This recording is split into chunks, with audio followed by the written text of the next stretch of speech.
Obrigado. Bom, eu vou ter que me educar a falar por aqui. Eu também. O Chevette. Bota no meio.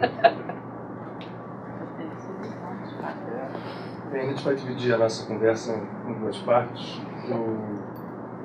Hoje eu farei, no final, uma meditação / oração para que a gente possa se conectar à vibração que é trazida por essa entidade que a gente hoje homenageia aqui, falando um pouquinho.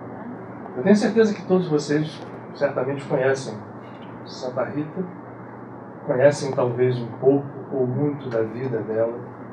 E a ideia hoje não era apenas recitar aqui um conjunto de datas, ou de fatos, ou de eventos, apesar disso, só por isso mesmo já se fosse uma coisa válida. Eu sempre me lembro daquela história do Baal Shem Tov, do poder da história. Já contei aqui, né, que o Baal Shem, o grande santo racídico, levava as pessoas em determinada época do ano para uma clareira na floresta, fazia umas determinadas orações, acendia um fogo, pronunciava bênçãos, e isso trazia milagres para o seu povo. E fez isso até desencarnar. Quando ele desencarnou, os seus seguidores mais próximos sabiam onde era a clareira, sabiam levar o fogo, acendiam e algumas orações faltavam. E com o passar do tempo, foi se esquecendo das orações, mas se sabia onde era o lugar da floresta, sabia como acender o fogo. Depois, com o tempo, se perdeu até um local, mas o que ficou, todo aquele ato material trazia, em essência, que podia reproduzir o seu efeito, era que todos sabiam contar essa história. Então, quando a gente conta uma história relativa a especialmente a alguém que rasga o caminho da nossa consciência restrita, robotizada, em direção a outros horizontes, e ela é chamada dentro da tradição católica de Santa dos Impossíveis, porque soube, mesmo restrita, completamente restringida por todas as suas peias sociais, a gente vai ver isso aqui um pouco, por todo o potencial que ela trazia dentro do seu espírito, soube expressar, ainda assim ela soube mostrar com clareza esse potencial crístico que existe dentro de uma alma e de todas as almas. Nós todos os temos esse potencial e a força para poder realizá-lo. Então, quando a gente hoje aqui se reúne para falar de alguém como Rita, é preciso que a gente esteja com esse, vamos chamar assim, esse ponto para lembrar do óculo, nos lembrando disso o tempo inteiro enquanto a gente fala. Não é simplesmente uma narrativa histórica, é um conjunto de histórias que se forma numa história, e essa história tem força. E aí eu queria começar, né, contextualizando um pouco, porque, como eu falei, nós vamos abordar um pouco aqui fatos que eu acho que poucas pessoas conhecem. Alguns deles colhidos em informações bastante seguras, e outros completados pela intuição. Para começar, eu queria compartilhar com vocês que eu sempre conheci Santa Rita, fui criado numa família, minha avó médium, uma família que lidava com a espiritualidade. Santa Rita sempre presente, é uma santa muito venerada no Brasil, mas conhecia zero ou pouco da sua história específica. Até o dia em que o nosso querido irmão Luiz da Rocha Lima, que era afilhado espiritual de Santa Rita, sua mãe Maria da Paz, ao ter um problema no parto, entregou a Santa Rita, e depois ele entrega todo o seu trabalho na casa de Frei Luís à proteção de Rita de Cássia. Começa no primeiro dia em que eu fui convidado para assistir uma materialização lá na Bolívia. Recém-iniciado no grupo, muito tímido, né? Tomando algumas broncas no vestiário e ficando quieto no meu canto, mas ele me posicionou no local da materialização, que se chama de santuário. Pode-se comparar um pouco aqui. Existem cadeiras, existe um corredor do meio, e aqui, para trás de mim, seriam as cabines.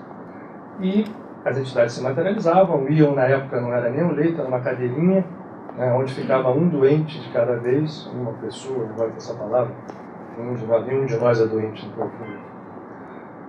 E essa pessoa era tratada, as entidades saíam. E eu ali, muito tímido, da primeira vez, fiquei na posição onde está o visual daqui, na segunda fila. Muito tímido, mas só que a segunda fila lá era bem afastada. Bom, no meio do trabalho sai uma entidade feminina, um azul safirino, na verdade um azul alva marinha, toda iluminada, e se identifica para o nosso irmão Luiz da Rocha Lima como Rita de Cássia. E ele, logicamente, entra em êxtase. A entidade vai em direção ao meio da plateia, né, vamos chamar assim, das cadeiras onde estavam as pessoas, que não é um espetáculo, mas todo mundo ali muito concentrado, e eu muito envolvido pela emoção. A primeira vez que eu estava no trabalho de materialização, a entidade vai até a fila, exatamente no lugar onde eu estava, e eu sou banhado em um perfume, de alto a baixo. Eu fiquei atônito, aquele perfume maravilhoso saía das mãos dela, ou de algum recipiente que ela trazia, materializado nas suas mãos, mas eu via só a luz, muito emocionado, não querendo olhar. Ao meu lado estava um companheiro nosso, sentado como está aqui, braço a braço. E foi tanto perfume que molhou o braço dele. E eu, a primeira vez, quando saí, a primeira coisa que eu fiz foi tirar a roupa. Eu estou mexendo aqui, o microfone aqui é para gravar, que a nossa voz não é tão boa aqui. Estou com uma excelente ideia, Ricardo, de colocar um celular gravando a voz, depois ele faz a conjunção assim, com a voz do vídeo, que nunca é boa. E eu saí quieto, e a pessoa que teve o seu braço molhado saiu alardeando. Meu braço ficou molhado de perfume. Você está o braço. Eu falei, se eu falar que eu estou todo molhado, eu não sei, pode ser que me expulse. Eu guardei rápido a minha roupa na bolsa e fui embora. E a minha avó estava nesse momento, a minha avó Judite, estava no ano final da sua passagem pelo mundo. E eu fui direto para a casa dela, levei a roupa com perfume para ela poder sentir. Então foi o meu encontro inicial com Rita de Cássia, e a partir daí eu procurei me aprofundar. Ela também madrinha do médium Gilberto. Depois tive a felicidade a bênção de cruzar com ela materializada algumas outras vezes, inclusive aqui, na casa de Padre Pio. Mas eu queria contextualizar um pouco, antes da gente passar para os lados mais profundos da nossa conversa, qual é o ambiente e onde viveu Rita de Cássia. O que é Cássia? É caixa em italiano. A palavra significa caça. A gente tem slides aqui. Eu queria primeiro, antes da gente começar a mergulhar mais profundamente, mostrar a vocês algumas fotos que contextualizam o que nós vamos falar. Cássia é uma cidade na Úmbria. É uma região muito montanhosa da Itália, a mesma região onde está Assis, onde está a Norte, a Núrcia, e é um berço de santos. São Bento, por exemplo, São Benedetto é nascido em Núrcia, São Francisco nasce em Assis, São Nicola, ou Nicolau, nascido em Tolentino, um dos patronos de Santa Rita. Está mais ou menos a 150 quilômetros de Roma, no meio de uma área, vocês vão ver aqui, extremamente montanhosa, mas apesar disso, uma cidade muito importante para o contexto que a Itália, que não existia como Itália, era um número enorme, né, de repúblicas, de condados, de briga entre a igreja, né, e o Sacro Império Romano Germânico. E nasce ali, em 1381, uma criança chamada Margherita. Margherita era filha de um casal que a tradição depois diminui muito, porque os coloca como puros camponeses. E apesar de todo mundo ser camponês naquela época, porque todo mundo que tinha um pouco mais de renda tinha o seu pequeno ou maior pedaço de terra, eram duas pessoas extremamente influentes na cidade, principalmente seu pai, Antônio Lotti, sua mãe chamava-se Amata, eram já mais idosos.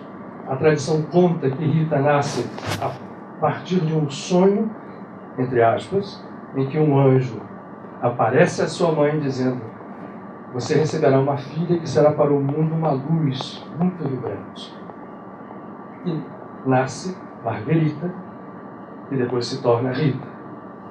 Ela nasce dentro desse contexto, mas seus pais não eram camponeses simplórios. Simples, sim. Mas ele era o que se chamava de patiere. Ele era uma figura importante na cidade que trabalhava. Patiere era aqueles que faziam a paz. Era uma espécie de um árbitro de paz. A gente vai entrar nisso um pouco mais profundo. Vamos para os slides. Essa é uma imagem que está na Cássia. A primeira urna que acolheu o corpo de Rita de Cássia é considerada a imagem mais antiga que se tem dela, pintada talvez uns 15 a 20 anos depois da sua desencarnação, que vai se dar, ela nasce em 1381, a desencarnação se dá no ano de 1457. É uma vida de 76 anos, e para aquela época e para as condições de vida dela, nós vamos ver que é um tempo muito longo, o que mostra a força espiritual absolutamente presente em cada segundo da sua vida física. Uma imagem interessante, vocês veem ali a chaga, né? Na mão um espinho representando o que teria causado a chaga, vamos ver isso ao longo da nossa conversa, e a sua figura física, que tem um pouco a ver com o seu corpo, que até hoje é mantido incorrupto na cidade de Cássia. Hoje em Cássia, seguramente passaram mais de 1 milhão de pessoas, que são os peregrinos que vão à cidade, e ali fazem uma peregrinação entre a cidade de Cássia e a cidade que ela efetivamente nasceu, mas ela não nasceu em Cássia, ela nasce numa espécie de um distrito de Cássia, a 6 quilômetros desse centro, chamado Roca Porena. Vamos lá, Marcos.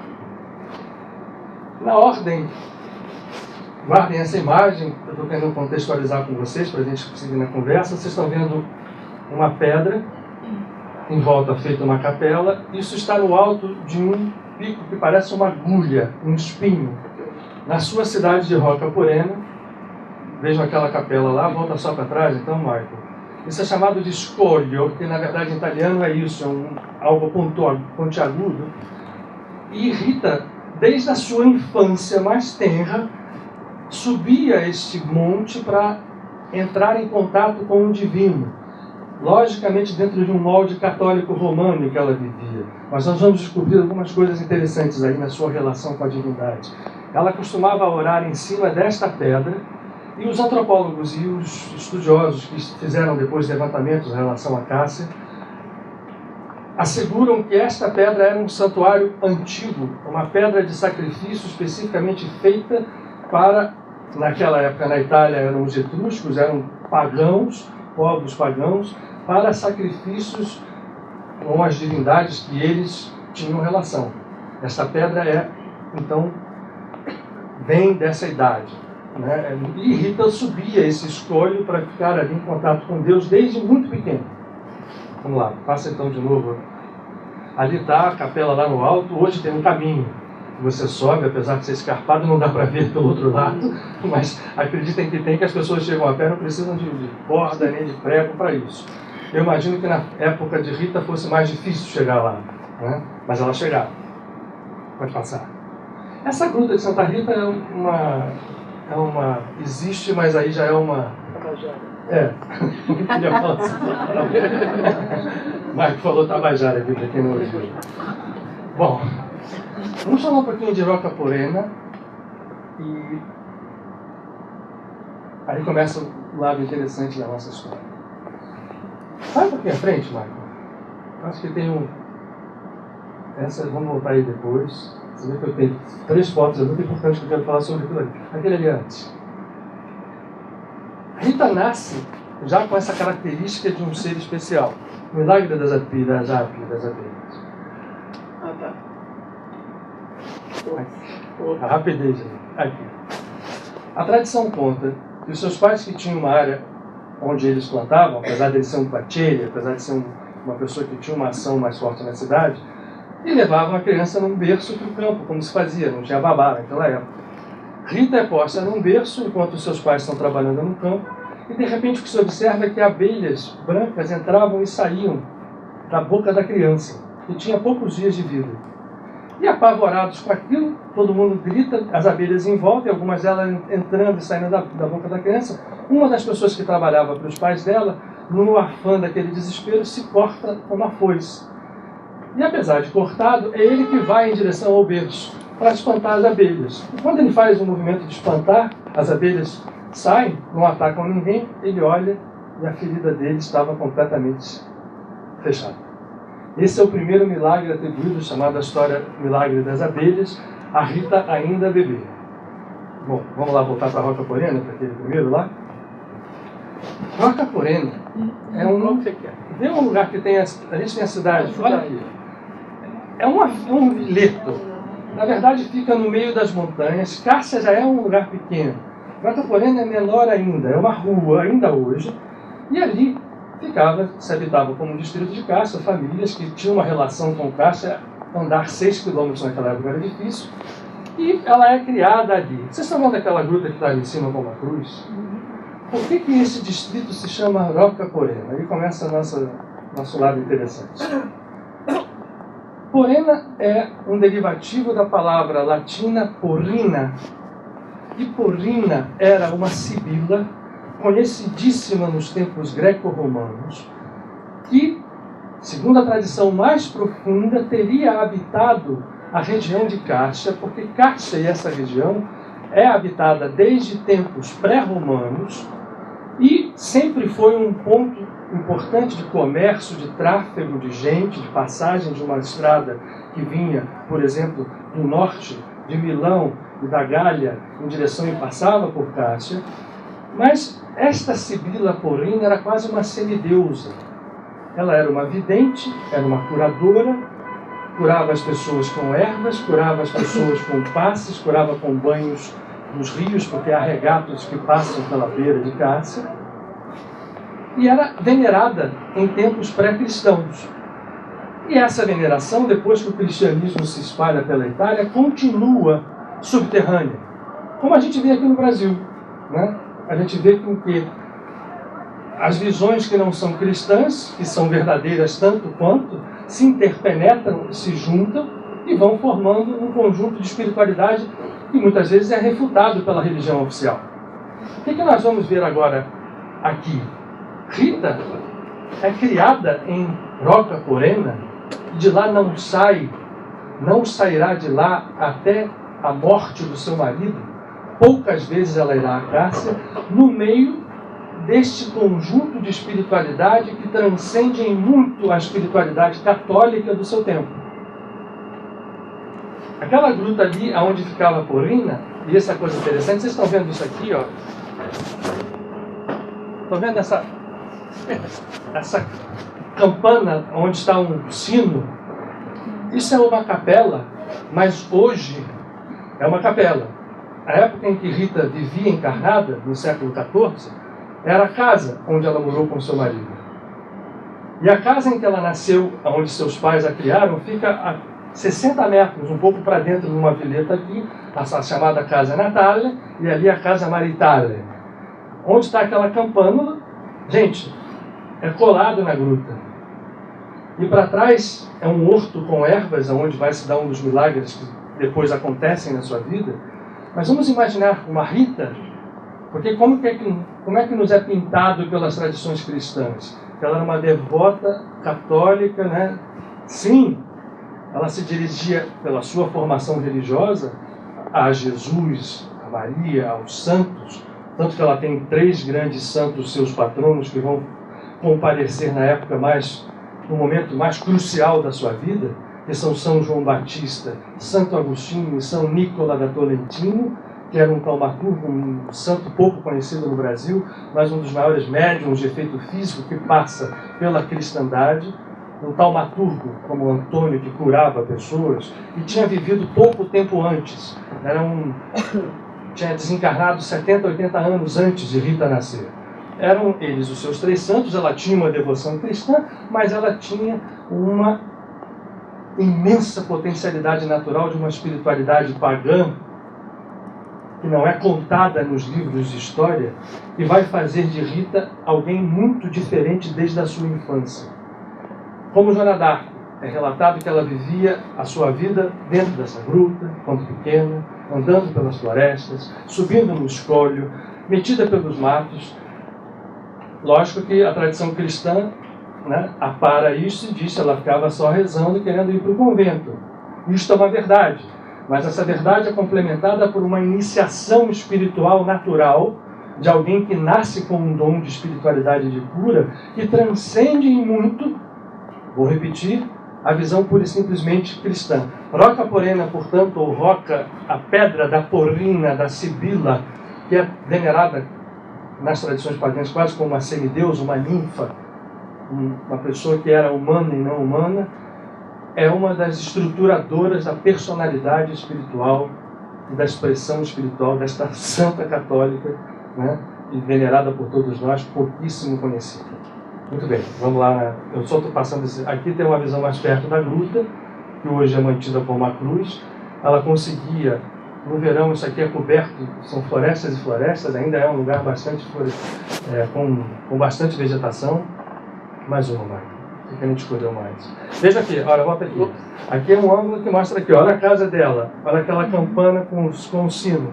Olha a distância que está da gruta de Corrina.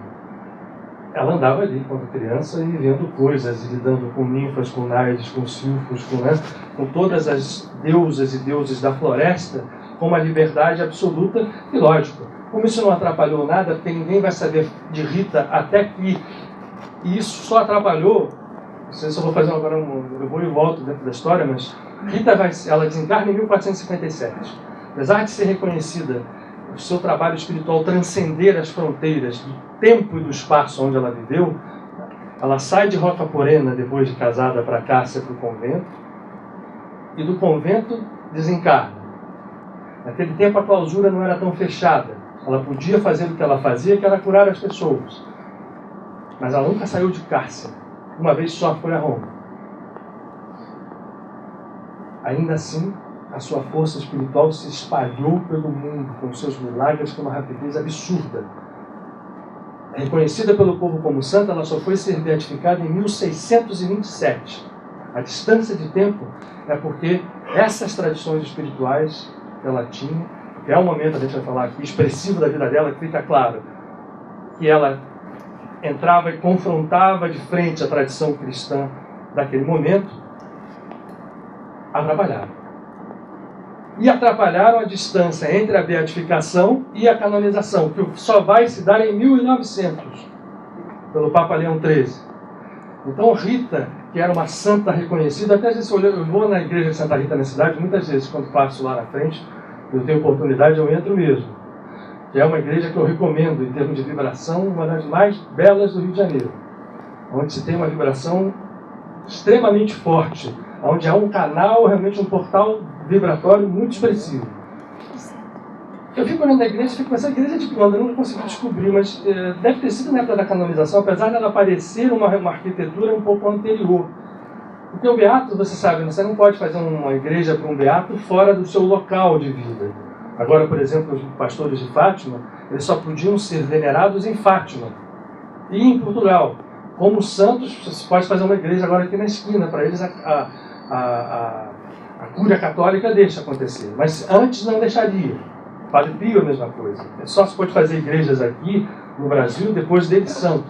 Então Rita demora porque esta expressão dela, que foi tapada, né, pela tradição católica, atrapalhou a sua beatificação, pela sua mediunidade, por causa da sua ligação com essas tradições espirituais, entre muitas aspas, pagãs. Vamos lá, mais um. Nós vamos falar disso depois. Você passa só para mostrar. Isso aqui é a Basílica hoje. Aqui é a casa natal para dar dizer cela, não é a cela. Aqui é a casa onde ela nasceu e transforma-se em capela também, a casa paterna, onde a tradição conta que ela, antes de casar, dormia ali como filha única. Mais uma, vai. Qual é? A Basílica de Rita de Cássia, que hoje está em Cássia, é nova, é feita depois da sua canonização, é de 1928. Então é uma arquitetura meio art déco, meio todo misturado, né? Mas enfim, é bonita, mas tem o corpo, a gente depois pode falar. Rita é uma das santas que tem a incorruptibilidade do corpo físico como um sinal de expressão espiritual intensa enquanto encarnada. É uma das poucas que não tem maquiagem, porque hoje em dia todo mundo leva uma maquiagem no rosto, né, e fica parecendo uma pessoa, né? Ela, Catherine Labouré,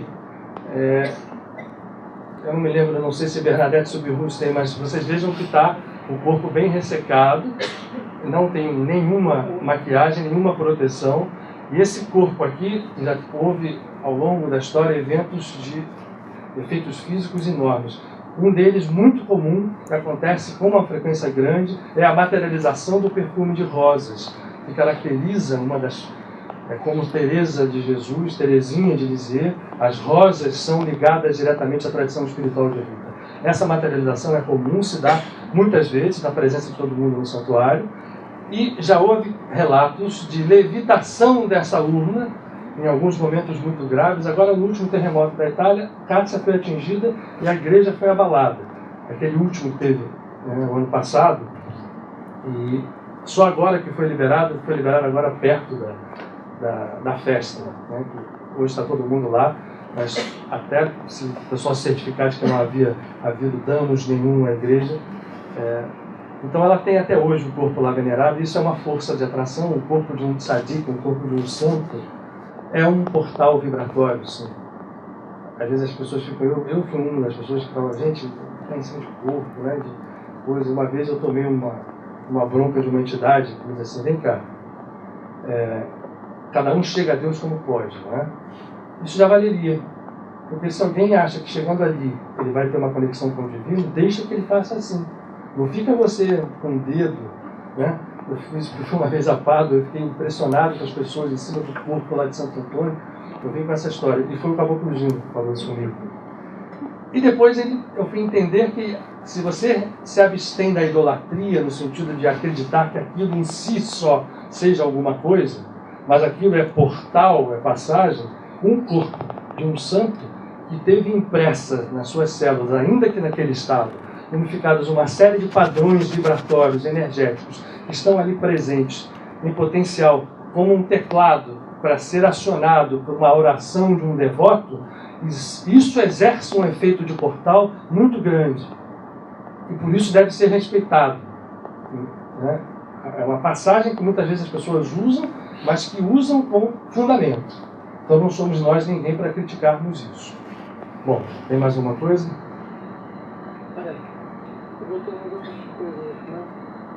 A gente pulou? Aqui é onde... aqui sim é dentro do convento, isso era um afresco na parede.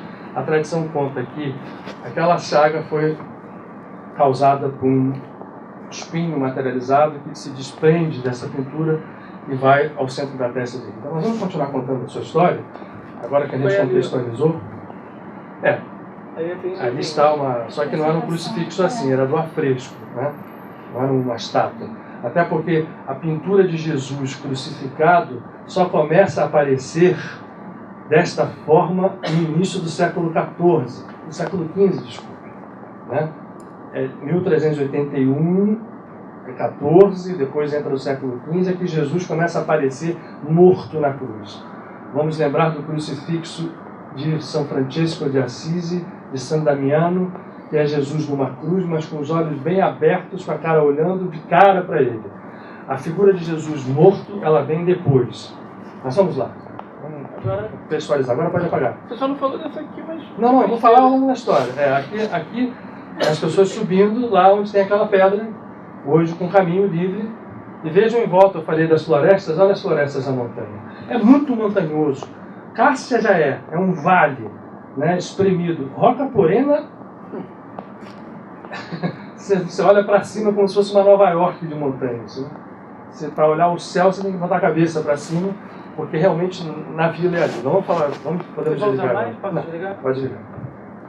Eu só queria contextualizar para vocês, porque a gente vai tentar puxar essa vibração aqui para nós.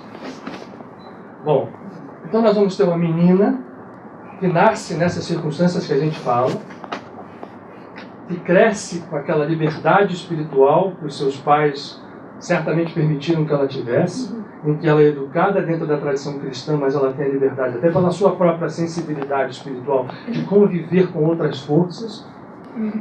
E essa menina queria se dedicar à espiritualidade.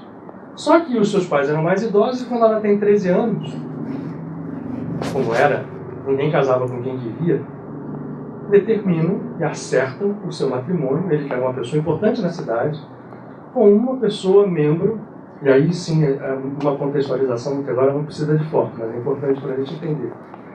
Com um membro importante de uma família importante da cidade de Cássia, mas que morava em Roca Porena, e que era pertencente a uma das duas forças que se batiam na Itália. Isso começou lá no século XIII, em 1152, quando o Império Sacro Império Romano Germânico Frederico Barbarossa assume o Império e entra em conflito com o Papado.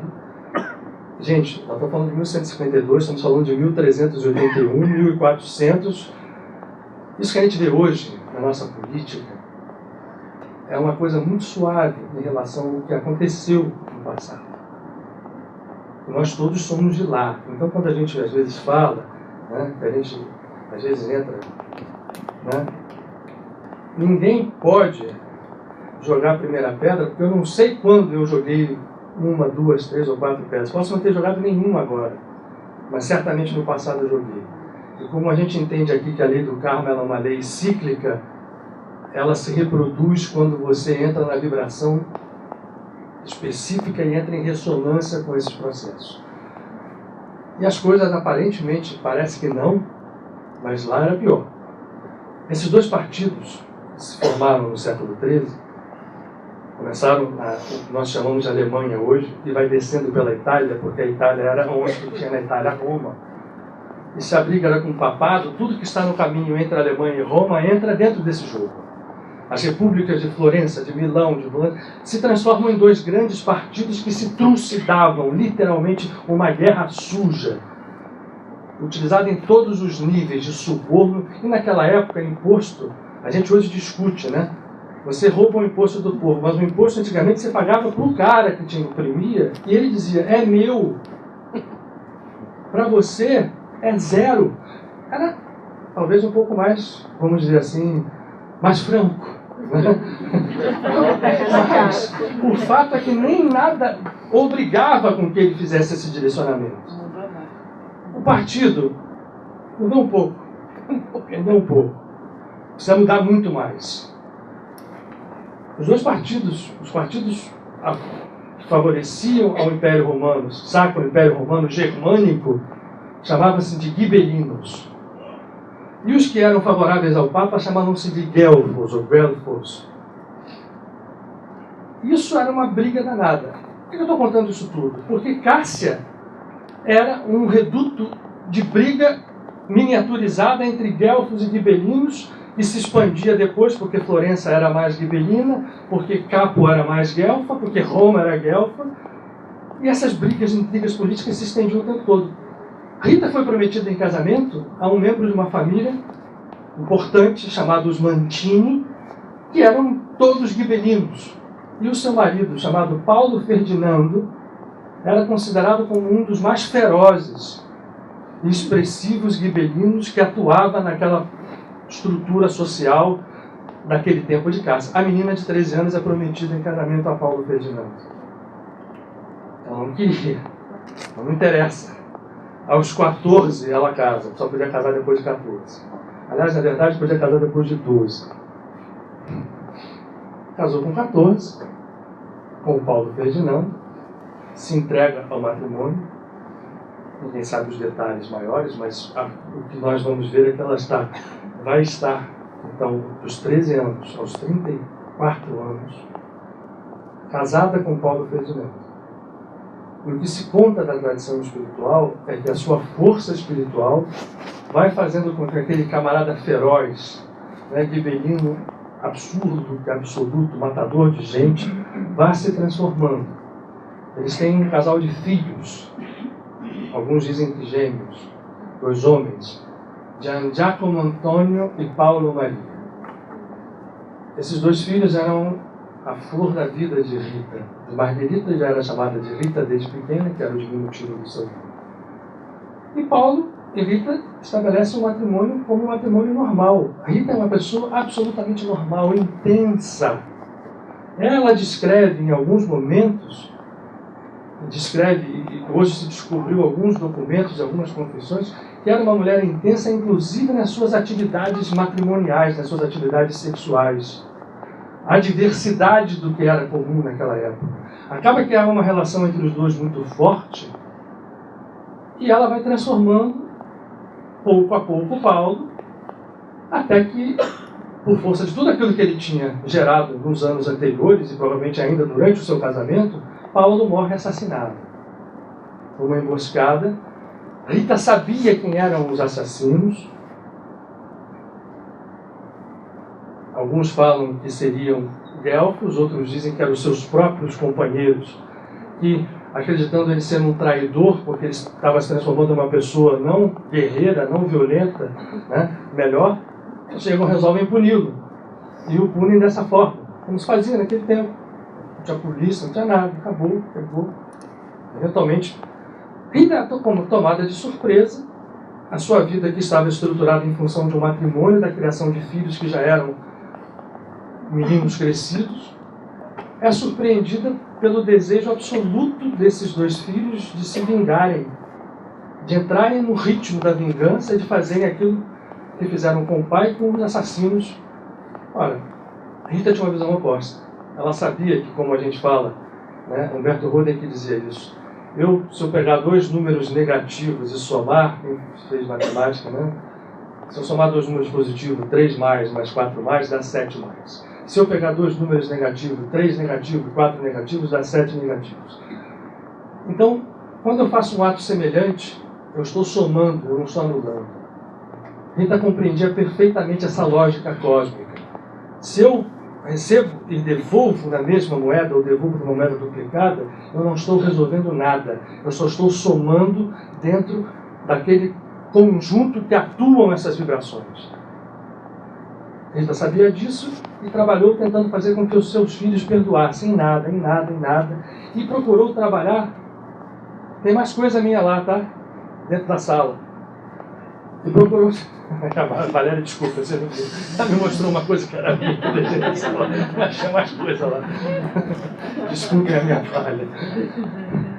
Ela procura desde o momento em que seu marido parte desse mundo, trabalhar dentro de uma conjunção dessa briga de clãs que havia dentro da cidade de Kátia, para agir como seus pais agiam, como pateira.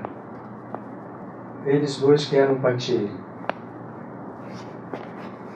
Sem muito resultado, até que os seus filhos resolvem mesmo. Bom, agora nós vamos acabar. A gente já descobriu quem é a pessoa, e nós vamos sair e vamos matar. Rita se desespera, certamente vai lá para o seu escolho, sobe e diz: Deus, eu não quero isso, eu quero meus filhos bem, pelo amor de Deus, eu não quero que eles façam a mesma coisa que o pai e depois se transforme isso numa roda, num círculo vicioso sem fim. O que acontece? Né? Fica uma tradição que ela pede. Chega uma peste, aquilo era muito fácil acontecer, os dois meninos desencarnam. E tem uma tradição que diz que ela teria pedido a desencarnação dos filhos. Ela jamais fez isso. E mãe vai fazer isso? O que ela pedia é que os filhos fossem livres do caminho que eles estavam prontos para seguir e que ela sabia o que ia dar. Acontece a desencarnação e nós vamos ver uma mulher de 34 anos, sem marido, sem filhos, sem pais, com toda essa bagagem espiritual. Imagine o que acontece dentro da cabeça e do coração dessa mulher. A primeira tentativa que ela faz, ela bate no convento. Cássia tinha um convento agostiniano dedicado a Maria Madalena. Não é por acaso. Maria Madalena não entra nessa história por acaso. Podem visitar. Ela bate na porta. Viúva. Diz a tradição que dentro do convento uma das superioras era uma parente sua do seu marido, que tinha ficado com muita raiva dela porque, em vez dela apoiar a vingança e sair em cima, ela estava pregando a paz. Então, né, aqui essa mulher não entra. O que Rita faz? Começa a entrar em contato com a espiritualidade ela mesma. Ela era herborista, ela curava com as ervas, ela curava com as mãos. E nós vamos ter 2 anos de uma Rita de Cássia que é vista pelas ruas de Roca Porena com umas roupas quase de eremita, o cabelo desgrenhado, uma força de pregação. Ela ia na cara, ela ia até Cássia, ela andava os 6 quilômetros, e ia para as pessoas, dizendo: cara, vocês estão loucos, vocês estão falando sobre a paz, mas com coragem na cara das pessoas, trabalhando para isso, e mais tida como louca, porque ela curava, ela falava aquelas coisas que o que uma mulher está fazendo assim, falando, é uma profetisa maluca, mas a força espiritual dela, as pessoas que ela começava a curar, começavam a criar um ambiente à sua volta que era meio intocável. alguém que poderia ter sido facilmente excluída, porque era fácil, né? Quer dizer, está ali, uma maluca, uma mãe viúva, não. Ela começou a se impor, ainda que desse modo estranho, tida como uma louca profetisa que andava pela cidade, apontando dedos para as pessoas, mas no sentido de trazer a paz e não de não de perpetuar aquela briga sanguinolenta que era uma vendetta atrás da outra. E vai, de vez em quando ela bate na porta do convento. Agora vocês imaginam, se ela bateu ainda direitinho e era negada, às vezes ela chegava lá daquele jeito, com um bastão, com o cabelo comprido, solto. Mulher não andava com o cabelo solto, era absolutamente absurdo. É mesmo que não. Bom, ela não se importa e continua a sua vida. 2 anos e pouco se passam, um dia ela do alto do escolho, aquela pedra que vocês viram cheia de rosas, ela está em êxtase e oração profunda, que era assim que ela vivia. Entendia o que era a oração, a força que tem a oração, o seu processo transformador de energia divina, que mexe aonde as coisas são mexidas, porque toda a tradição espiritual nos mostra com clareza que você, para trabalhar a materialização de algo aqui, você precisa trabalhar na raiz que está lá em cima. Você precisa criar o evento em mundos superiores para que depois ele venha e se, vamos chamar assim, se colabe aqui, se materialize aqui. Ela sabia disso. E ao mesmo tempo ela fazia com que isso na prática se demonstrasse com as curas. Ela ia ao Lazareto, a gente não tem a foto, mas Rota Porena tem um Lazareto, que era o lugar, era o hospital. Só botava ali as pessoas, né? Geralmente com lepra, com doenças infecciosas, que essas são as doenças da época, e ela curava as pessoas ali. Ela um dia nessa pedra, rezando e chorando e rezando, em êxtase e meditando, ela cai em sono. E, de repente, é acordada com uma voz: Rita, Rita, Rita, 3 vozes diferentes. Quando ela levanta, ela vai de cara, com 3 materializações. Nada menos do que São João Batista, Santo Agostinho e São Nicolau de Tolentino. E ela cai nos pés dele e ela diz: vem conosco. Há 3 versões para o que acontece, né? Eu acredito numa especialmente, e há uma terceira muito engraçada que foi um dos impedimentos do tempo da beatificação e da canonização. Quem é que voa? Mulher que voa o quê? Estrega. Que eram as voadoras, que eram as mulheres, as sibilas que viviam naquela região. Havia muitas, não era só ela. Ela era uma específica, com um caráter diferente, extremamente amoroso, poderoso, mas dentro desse poder feminino. Conta uma tradição de que os 3 a chamam, pegam ela pela mão e ela voa. Inclusive, alguns vendo. E cai no pátio do convento, com as portas todas fechadas, e ali fica. E, de repente, batem as matinas de manhã, as freiras levantam e dão de cara com aquela mulher lá dentro, vão na porta, tudo trancado. O que aconteceu? Milagre. São obrigadas a aceitar. Outra versão diz que os 3 pegaram ela pela mão, desceram do escolho, entraram. Cássia fica a 6 quilômetros de Roca Porena, né? Levaram ela pela estrada, ela andou os 6 quilômetros pela estrada, essa que serviu para a beatificação. E quando ela chega na porta onde está o convento até hoje, ela sente um leve empurrão nas costas, ela perde a consciência. Isso até faz um pouco de sentido com eventos de desmaterialização e rematerialização, e acorda. Quando ela acorda, ela está dentro das portas do convento. Uma outra, não importa, o fato é que ali ela é admitida. E é admitida porque tinha que ser. E ao mesmo tempo que é admitida, é submetida a todas as provas feitas pelas madres, a superior e as outras. E primeiro ela não tinha dote. Para entrar no convento naquela época você tinha viúva, já era complicado. Viúva sem dote. Então, o que faz? Olha, ela vai lavar chão, ela vai pegar isso, ela vai botar aquilo, e uma das coisas que eram para ela, porque a regra, né, tem que se obedecer, você vai pegar essa água, vai jogar todo dia aqui nessa planta. Detalhe, era uma planta, era uma videira seca. Só que ela, por obediência, todos os dias, com a sua oração, vai ali, regando, até que um dia já tinham sido surpreendidas pela sua chegada. Elas são surpreendidas pelo esplendor, pelo brotar das uvas que até hoje estão dentro do convento. É a mesma árvore reproduzida, com uvas. E Rita, então, começa a ganhar dentro do convento uma expressão um pouco maior. É permitido a ela, então, que ela saia e vá à cidade tratar as pessoas. A clausura naquele momento não é tão forte, a clausura só vai se intensificar no cristianismo na Contra-Reforma, uma defesa que se faz aos movimentos de protestantismo. Era uma clausura, mas era uma clausura que permitia a saída. Ela vai, ela cura, ela conversa com as pessoas, ela se transforma numa santa, o que ela era realmente. Não se transforma, ela expõe a sua santidade, a sua ligação com o Cristo. Agora sim, dentro de uma moldura católica. Certamente ali, ela teria que ter abdicado nas suas... Bom, quando Rita entra no convento, ela tem 36 anos, ela passa ali dentro 40 anos até a sua desencarnação com 76. Fora os eventos do dia a dia, acontece, até os 60 anos, ela faz todos esses movimentos, que são os milagres que, né, são há poucos milagres atribuídos a ela em vida, mas essa do nascimento da flor seca, e as curas que ela continuava fazendo, as orações que eram pedidas a ela e ela pedia e as pessoas recebiam, né? O convento se torna um ponto de peregrinação de pessoas pedindo coisas. Para as feiras ficava bom, porque quem chegava também dava a sua doação, mantinha bem o convento. Então, Rita começa a ganhar respeito.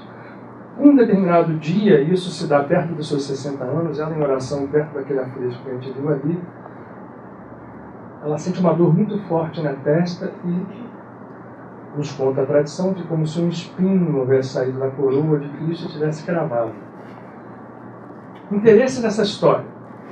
Cria-se ali uma chaga. E ao contrário, olha só que interessante, nós vamos ver chagados ao longo da história da igreja. Catarina de Siena, Ângela de Foligno, alguns outros, Francisco de Assis, agora Padre Pio. São todas chagas limpas como feridas, em que, né, algumas exalavam até perfume. A de Rita se infectava com uma facilidade absoluta e o que saía dali não era um perfume, era um cheiro horroroso. E a mantinha, as suas companheiras mantinham ela separada, para que aquele cheiro não contaminasse numa célula. Eu hoje não tenho dúvida, né? A explicação dessa história para mim é muito clara. O que estava acontecendo ali? Aquele ser, na sua simplicidade, na sua humildade, se transforma num portal de vicariação. O que é isso? De levar karmas, levar pesos, levar estruturas para o seu corpo físico, para que nós comentamos isso aqui, a gente às vezes acha que ninguém, né? Como nós somos um, por que nós não podemos trabalhar por aquele cara que parece o outro? Não existe outro. A unidade é o ponto convergente de tudo. Então, se eu entendo que tudo é um, eu posso vicariar outros. Daquela chaga, no ponto exatamente correspondente ao chakra, onde está a consciência crística, era para tirar e tirou e curvou naquela ferida coisas talvez seculares, eu diria seguramente daquela população de Cássia, porque quando essa ferida se abre, Rita consegue a pacificação das famílias. Cássia se torna não mais um palco de guerra, mas um palco de paz entre as famílias guelfas e tiberinas. Os Mantini, eu esqueci o nome da outra família principal, que era até mais poderosa, que guerreava com eles, se pacificam e Rita vai levar esta ferida até a sua desencarnação. Ou seja, com 60 anos, ela recebe a chaga, 16 anos ela vai levar. Só desaparece uma vez. San Nicola da Tolentino, seu patrono, foi canonizado em Roma. E ela sai com 70 anos quase, em peregrinação a pé. Quem já andou na Itália sabe o quão montanhoso é aquilo ainda hoje. Imagine naquela época você sair a pé, uma pessoa de 70 e poucos anos. Nessa época, a ferida toda desapareceu. Alguns dizem que espontaneamente, outros dizem que ela, como sabia como se curar, usou as suas ervas e fez curar para poder ir a Roma. Foi a Roma, visitou Assisi, fez tudo o que ela gostaria, fez uma peregrinação aos lugares dos seus devotos, e volta, e quando volta a ferida reabriu, e ela ficou até a sua desencarnação. Mas aí já ninguém ligava mais. A santidade transbordava e transcendia qualquer expressão material daquela história. Todo mundo mais ou menos que intuía que o que estava se dando ali era um grande trabalho espiritual. Hoje a gente entende, quem entende, naquela época ninguém sabia, muito menos dentro daquele contexto católico, que aqui é um centro de forças absurdo. Né? Quem estuda um pouco mais sabe que aqui está o centro de consciência, a entrada na consciência crística. Sabe que ali está realmente obstruído na humanidade. A nossa ligação com o nosso ser crístico está entupida. E o trabalho que ela fez materialmente, simbolizado ali, é o que ela continua fazendo hoje no espaço. Porque um santo, quando se desprende, não fica católico, espírita, Deus. Não existe isso. Do lado de lá, um santo é um santo. E ela continua realizando esse trabalho no espaço, de libertação de consciências, de cura de consciências. Vai chegando o tempo da sua desencarnação. Ela já com uma doença corporal, física, está no seu leito, pouco antes da sua desencarnação, e ela é visitada por uma sobrinha. Essa sobrinha chega, como é que você está? Assim, estou muito feliz, eu estou com uma saudade de Roca Porena, né? Porque nunca mais ela voltou lá. Depois que ela entra para o convento, Roca Porena vira página, passado. Eu queria que você fosse lá na casa onde eu morei, atrás tem um horto, né? E você pega lá uma rosa e 2 figos para mim. A sobrinha abre o olho assim, arregalado. Nada demais. Só um detalhe. Isso era em janeiro. A neve estava mais ou menos dessa altura. Lá neva. Neva. Caixa neva. Ela tá louca, né? Tá delirando. No inverno me pediu uma rosa e 2 figos. Ela assim, vai lá. Bom, acho que ela já tinha crédito. A sobrinha foi, passou os 6,5 km, chegou em Roca Porena, entra no horto. E o que ela vê é uma roseira com uma rosa absolutamente aberta e do figueiro, da figueira, um galho com 2 figos abertos em forma de Y, absolutamente maduros. Ela corre atrás, e traz para a Rita, e ela, mais uma lição que ela deixa. Daí começa a tua tradição da santa dos impossíveis. Porque o sinal desses seres, e eles nos mostram isso nos períodos breves das suas vidas, e que a gente não aplica na nossa, esse poder, apesar dos ensinamentos, todos eles deixam isso sempre muito claro, é que o poder de atingir o que parece impossível é algo mais claro quando nossos olhos se abrem efetivamente do que tudo aquilo que a gente foi encarnações e encarnações acostumados a acreditar. Nós somos acostumados a acreditar o contrário, a valorizar aquilo que não é. Não é que não seja. Hoje a gente sabe que matéria, energia são a mesma coisa, é lógico, é absolutamente inquestionável, e sabemos que essa história toda se rege por leis estranhas. Todas as leis da eletromecânica quântica, chamada física quântica, são paradoxais. Nos falam do impossível. Por que nós vivemos numa vida em que essa história parece não valer? Porque nós estamos condicionados a entender assim. Mas quando a gente abre o olho e abre a porta, esse portal de entendimento, para depois se transformar num portal de realização, quando esse processo se dá, os impossíveis começam a se tornar menos, em menor quantidade, em menor aparência, em menor força. O destino da humanidade, um dia, que eu não sei quando, é esse.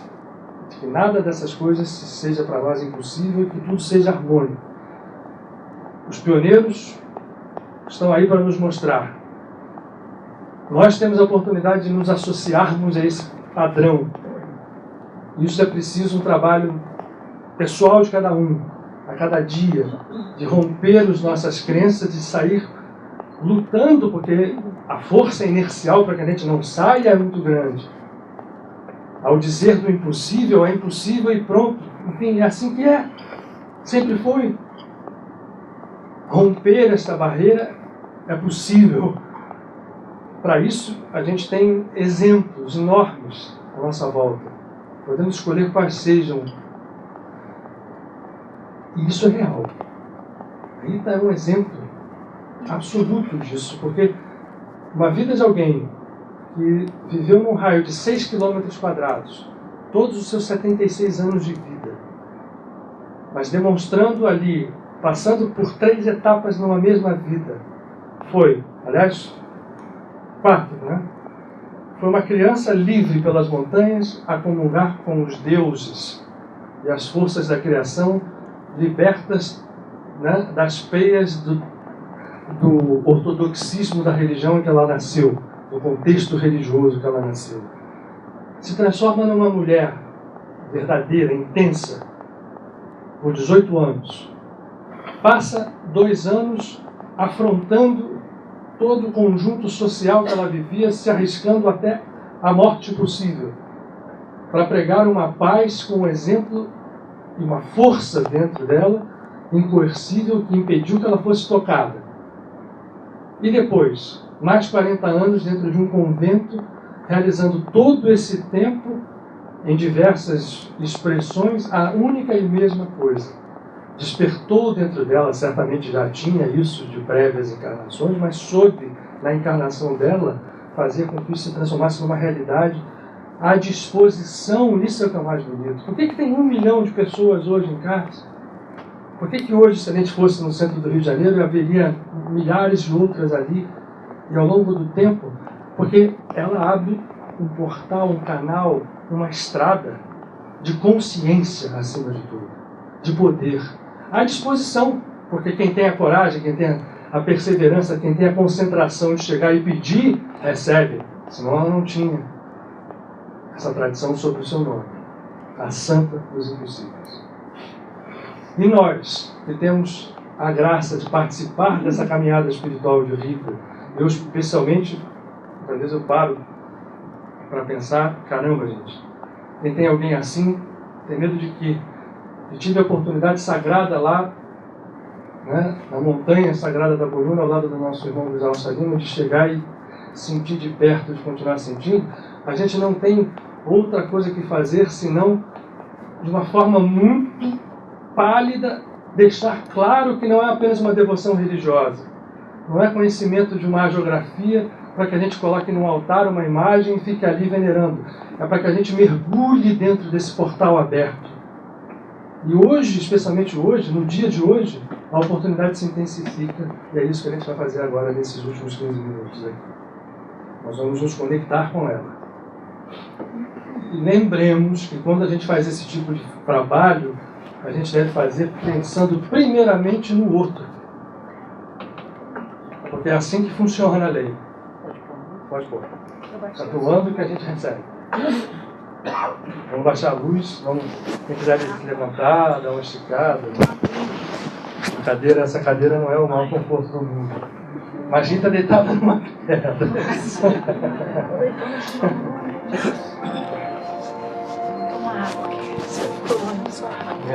Hoje foi.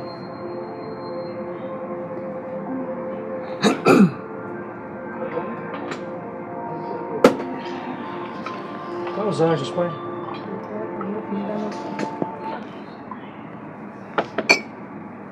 O cavalo tirou. Tirou? Tem que ligar o tela da tela. Não, então põe essa mesmo. Não vai não. Trocou o computador.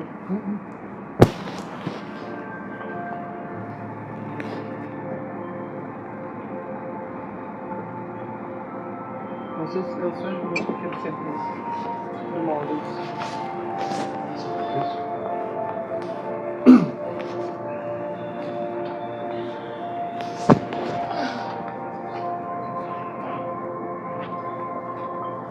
Lembrando que nós estamos num dia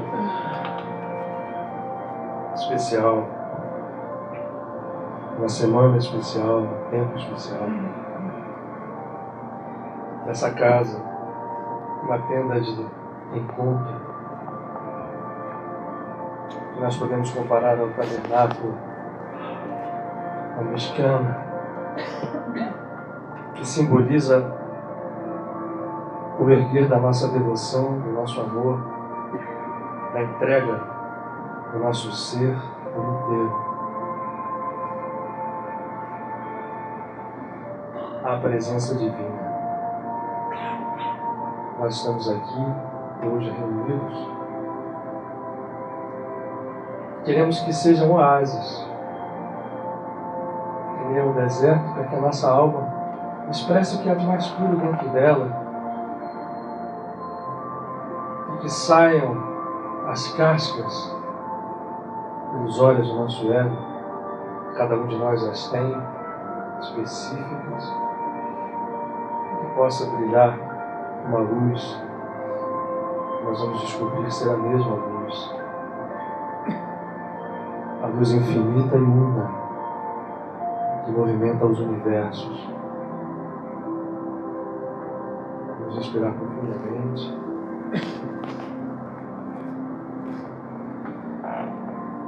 Inspirando pela narina, expirando. Podemos escolher pela boca ou pela narina, pelo que for mais confortável para nós. Mas que seja um movimento consciente. Que ao inspirar nós percebamos que não é apenas o nosso pulmão que recebe o ar, importante sim, o oxigênio, a renovar o nosso ser, mas que cada célula do nosso corpo físico, cada estrutura dos nossos corpos sutis, ao inspirarmos, recebem os códigos vibratórios, as informações puras, a luz e a força que expressa a vida cósmica, nos transformando todos num recipiente vivo, mas também num canal. Porque quando nos entregamos a esse estado de consciência, fica claro cada vez mais para cada um de nós que esse movimento nós o fazemos por nós e por toda a criação. Vamos então respirar e mentalizar cada um de nós, os chakras, um a um, sendo ativados, as células vibrando no vórtices infinitesimais, vórtices dentro de vórtices. E todo o nosso ser é expressão de luz e de consciência. Vou ficar em silêncio por um pouco, mas concentrados no ritmo da respiração. Façamos cada um de nós o nosso mergulho na presença divina.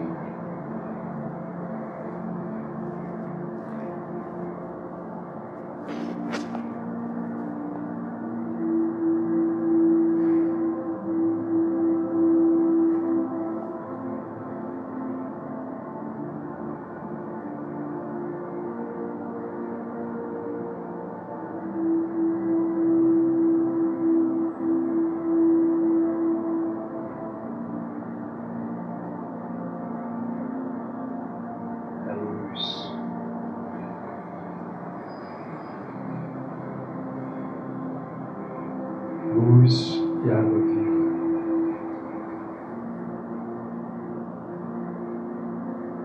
Nós nos transformamos aos poucos, porque aquilo que é desequilibrado vai sendo retirado na expiração pelos amigos espirituais que aqui estão conosco.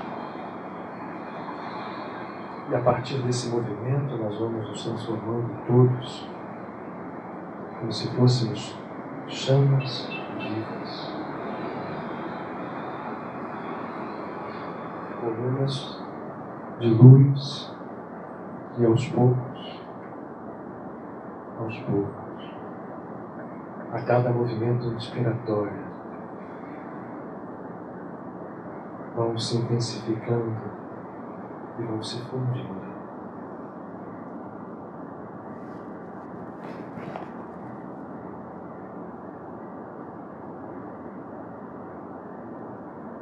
E vamos partir para uma visualização.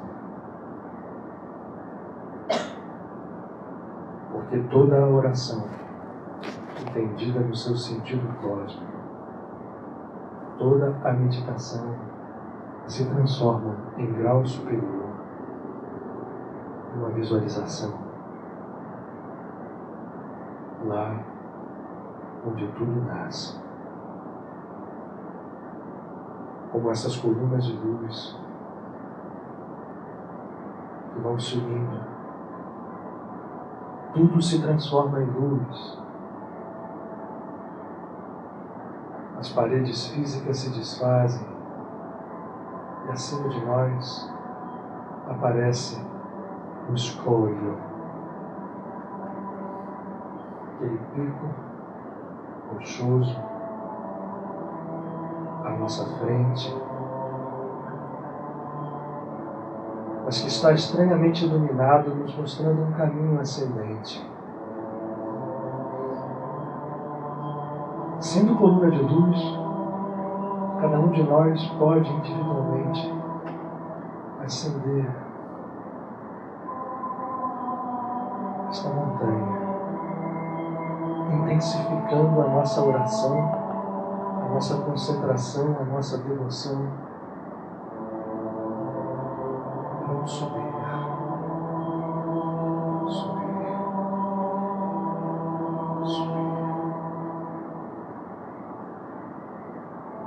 Lá no alto, uma pequena capela.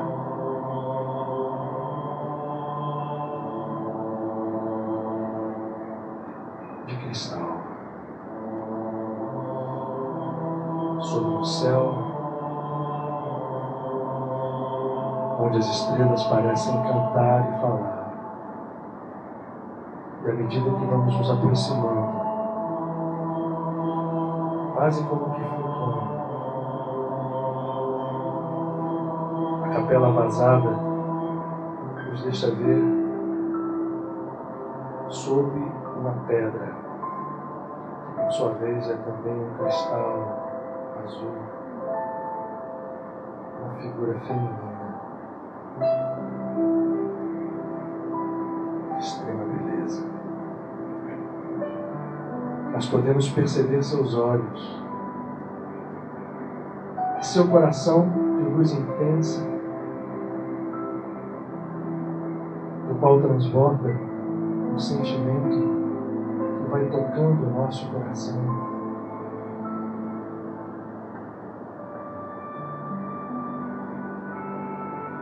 E dentro de nós se expande uma sensação de presença, de força e ao mesmo tempo de paz, que traz a cura desse ser, sua cabeça coberta por um véu cristalino, só luz que abre por nós e para nós os seus braços. Eita.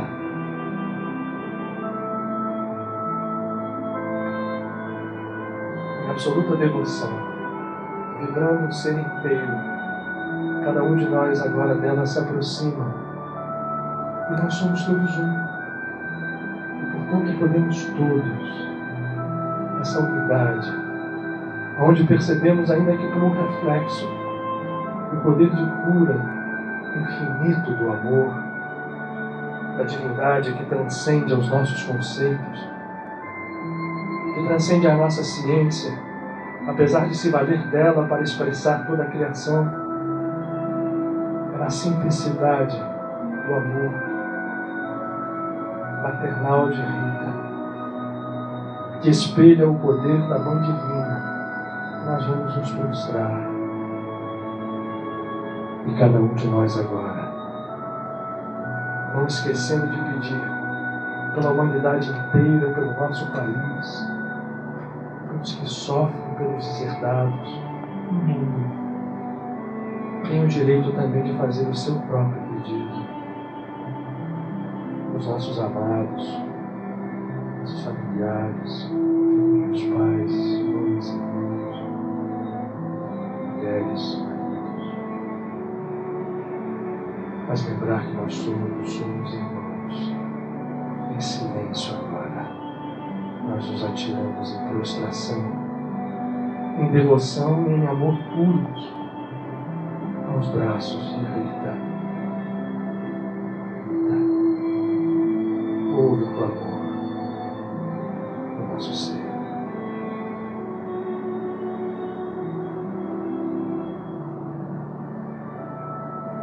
Em silêncio agora, cada um de nós cante a sua própria canção do seu louvor a ela.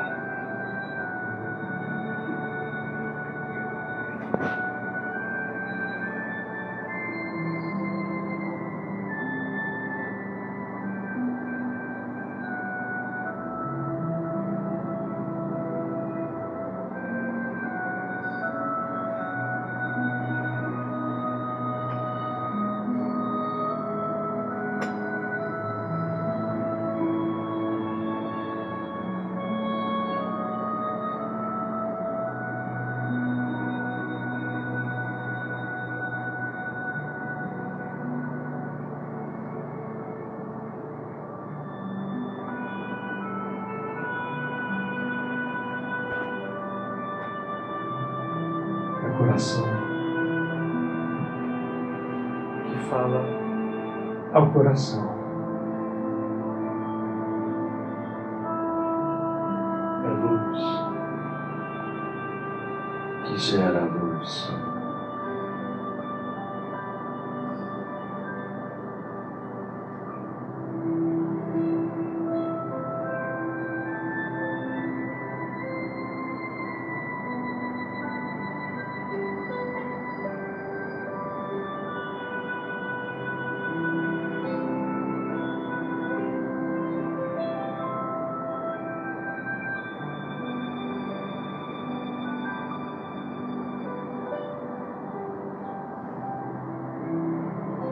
Nós vemos que essa luz vai se irradiando naquela capela de cristal e vai tocando sem barreiras de espaço de tempo. E como ela, fisicamente um dia, nós levitamos do alto daquele pico.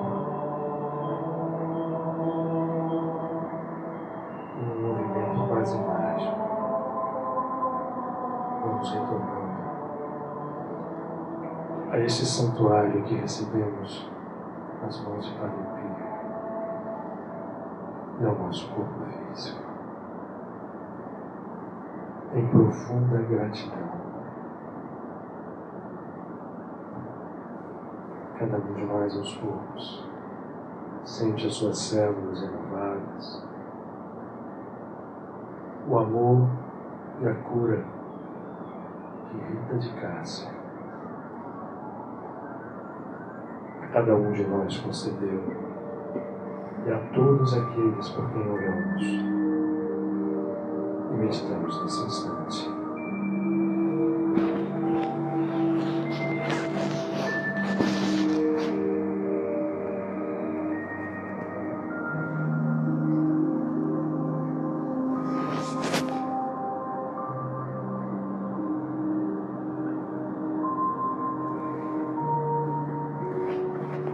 Esse recinto pleno de luz, de amigos,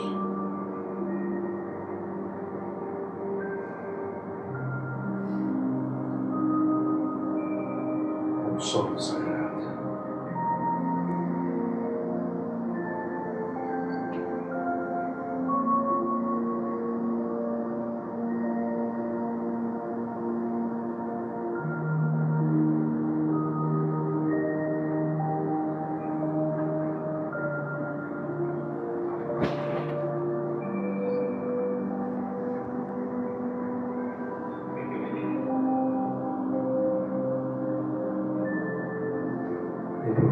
gratidão, sentindo o nosso corpo revitalizado,